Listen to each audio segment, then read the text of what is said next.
Do that one dance, baby. That one dance. Assalamualaikum warahmatullahi wabarakatuh. Kami dari kelompok 2 mata kuliah kepemimpinan kelas A. Di sini kami akan menjelaskan beberapa materi tentang dasar-dasar kepemimpinan. Materi yang pertama yaitu tentang hakikat kepemimpinan yang akan dijelaskan oleh Siti Aminah. Materi yang kedua tentang fungsi kepemimpinan yang akan dijelaskan oleh Siti Aisyah. Materi yang ketiga yaitu tentang gaya kepemimpinan yang akan dijelaskan oleh Novita Wulandari. Materi yang keempat tentang tipe-tipe kepemimpinan yang akan dijelaskan oleh Muhammad Rizk Al-Qurbi. Materi yang kelima tentang faktor-faktor kepemimpinan yang akan dijelaskan oleh Anus Ubaidillah.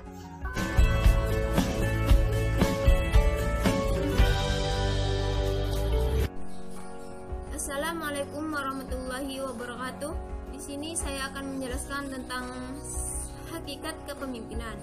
1. Hakikat kepemimpinan. Pemimpin pada hakikatnya adalah seseorang yang mempunyai kemampuan untuk mempengaruhi perilaku orang lain di dalam kerjanya dengan menggunakan kekuasaan. Dalam kegiatannya bahwa pemimpin memiliki kekuasaan untuk mengarahkan dan mempengaruhi bawahannya sehubungan dengan tugas-tugas yang akan dilaksanakan. Pada tahap pemberian tugas, pemimpin harus memberikan suara, arahan, dan bimbingan yang jelas agar bawahan dalam melaksanakan tugasnya dapat dengan mudah dan hasil yang dicapai sesuai dengan tujuan yang telah ditetapkan. Dengan demikian, kepemimpinan mencakup distribusi kekuasaan yang tidak sama di antara pemimpin dan anggotanya. Pemimpin mempunyai wewenang untuk mengarahkan anggota dan juga dapat memberikan pengaruh. Dengan kata lain, para pemimpin tidak hanya dapat memerintah bawahan apa yang harus dilakukan, tetapi juga dapat mempengaruhi bagaimana bawahan melaksanakan perintahnya, sehingga terjalin suatu hubungan sosial yang saling berinteraksi antara pemimpin dengan bawahannya, yang akhirnya terjadi suatu hubungan timbal balik. Oleh sebab itu, bahwa pemimpin diharapkan memiliki kemampuan dalam menjalankan kepemimpinannya, karena apabila tidak memiliki kemampuan untuk memimpin, maka tujuan yang ingin dicapai tidak akan tercapai secara maksimal. Demikian penjelasan dari saya, selanjutnya akan dijelaskan oleh teman saya.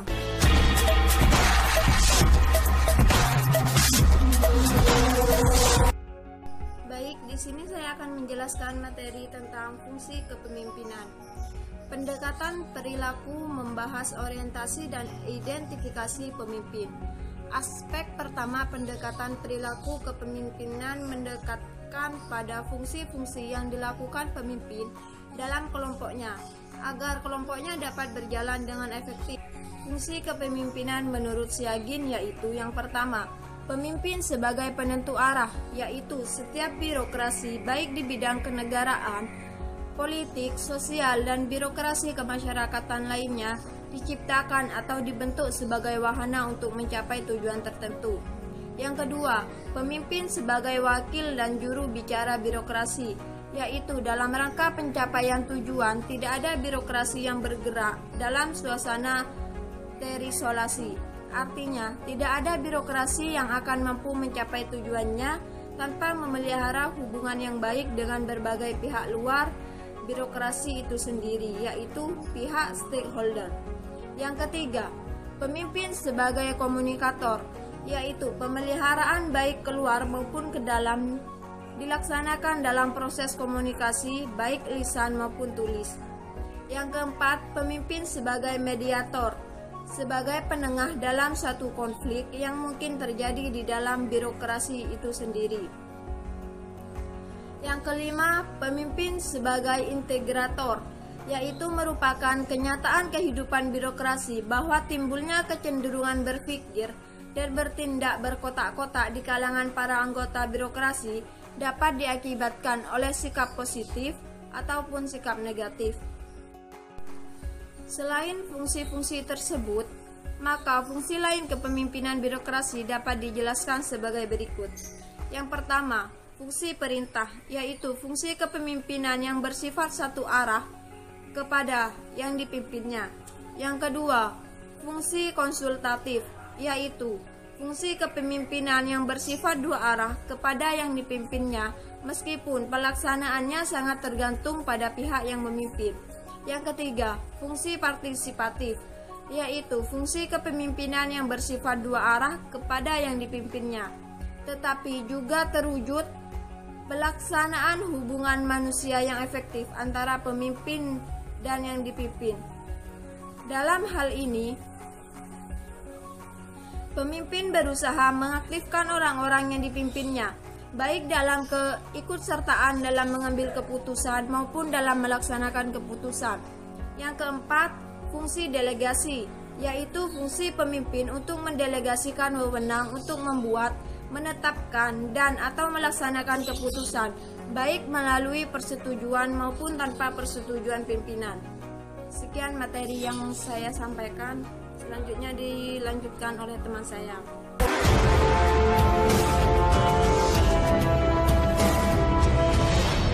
Gaya kepemimpinan. Pada dasarnya, gaya kepemimpinan banyak berpengaruh terhadap seorang pemimpin dalam mempengaruhi pengikutnya. Secara umum, gaya kepemimpinan dikenal dalam dua gaya, yaitu gaya otoriter dan gaya demokrasi, di mana gaya kepemimpinan otoriter didasarkan atas kekuasaan posisi dan penggunaan otoritas dalam melaksanakan tugasnya. Sedangkan gaya kepemimpinan demokrasi dikaitkan dengan kekuatan personal dan keikutsertaan para pengikut dalam proses pemecahan masalah dan pengambilan keputusan. Dari pendapat di atas dapat disimpulkan, gaya kepemimpinan adalah suatu cara yang digunakan oleh seorang pemimpin dalam mempengaruhi, mengarahkan, mendorong, dan mengendalikan bawahannya dalam rangka mencapai tujuan organisasi secara efektif dan efisien.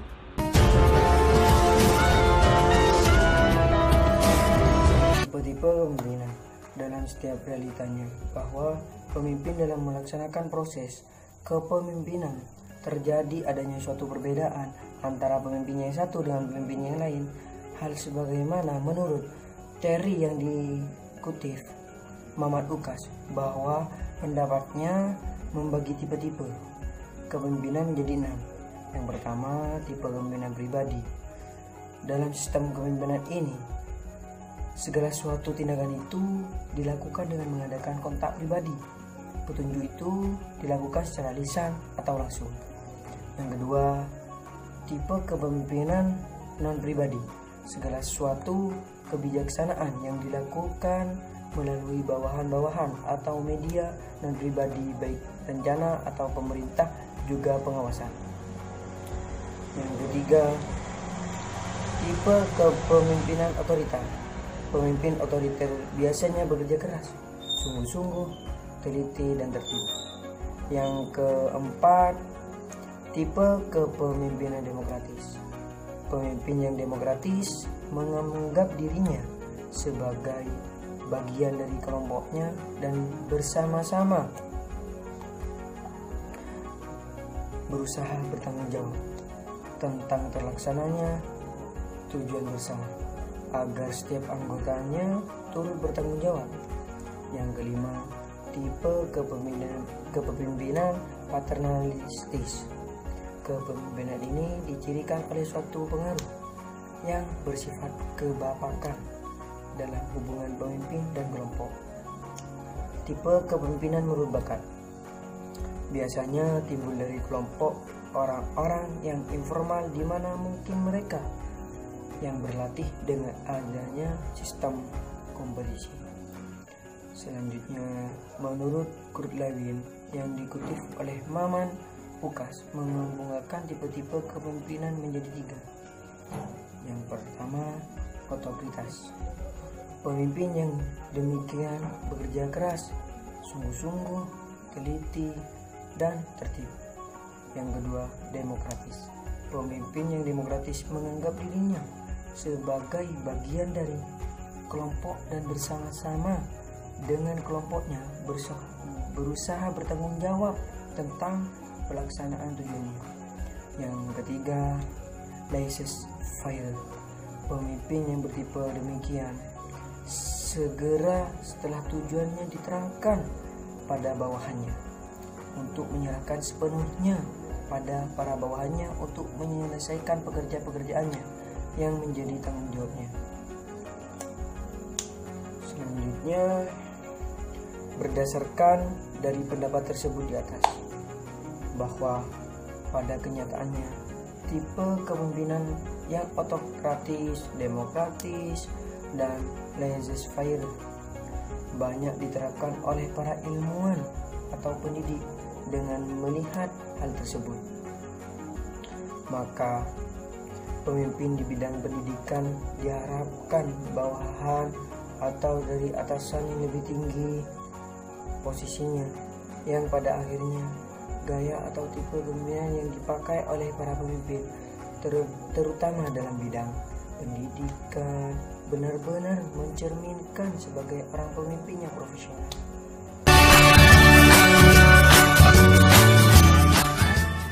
Faktor-faktor yang mempengaruhi efektivitas kepemimpinan. Dalam melaksanakan aktivitas bahwa pemimpin dipengaruhi oleh berbagai macam faktor. Faktor-faktor tersebut sebagaimana dikemukakan oleh H. Joseph Reitz yang dikutip Nanang Fatah sebagai berikut.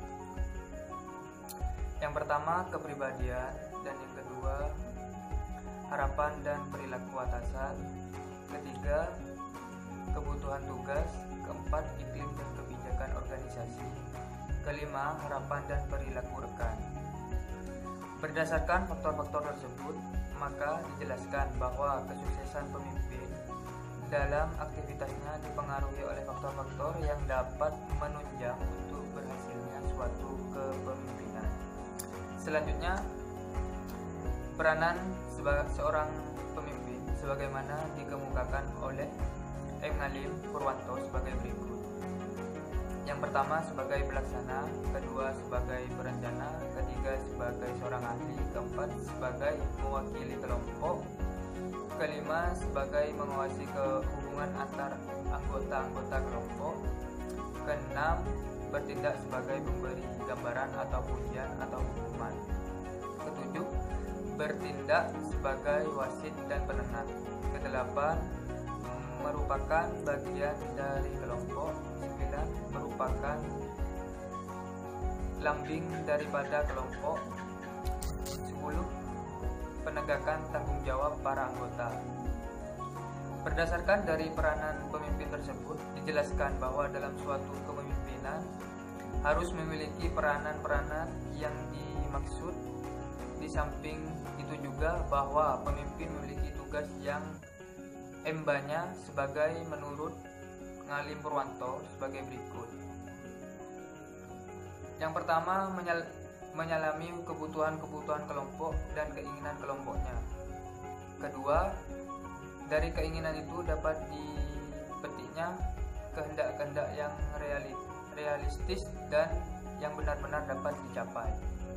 Ketiga, meyakinkan kelompoknya mengenai apa-apa yang menjadi kehendak mereka. Tugas pemimpin tersebut akan berhasil dengan baik apabila setiap pemimpin memahami akan tugas yang harus dilaksanakannya. Oleh sebab itu, kepemimpinan akan tampak dalam proses di mana seseorang mengarahkan, bimbingan, mempengaruhi, dan atau menguasai pikiran-pikiran, perasaan atau tingkah laku orang lain. Terima kasih telah menyaksikan pemaparan dari kelompok kami. Semoga bermanfaat. Wassalamualaikum warahmatullahi wabarakatuh.